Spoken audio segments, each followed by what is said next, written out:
Hi mga kamamsi!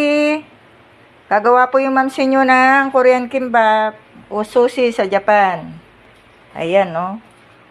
Ayan. Spam. Ayan po yung mga recipe ko. Kasi pangkain lang namin. Pinapapak niya yung spam mo.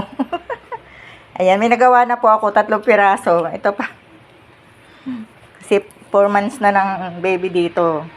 Yung mga mamsi, gawa kami ng sushi. Ayan. Ayan mga mamsi. Gawa kami ng sushi.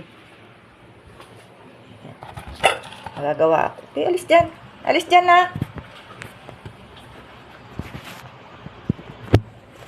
Bron, paano ba ito harap? Harap.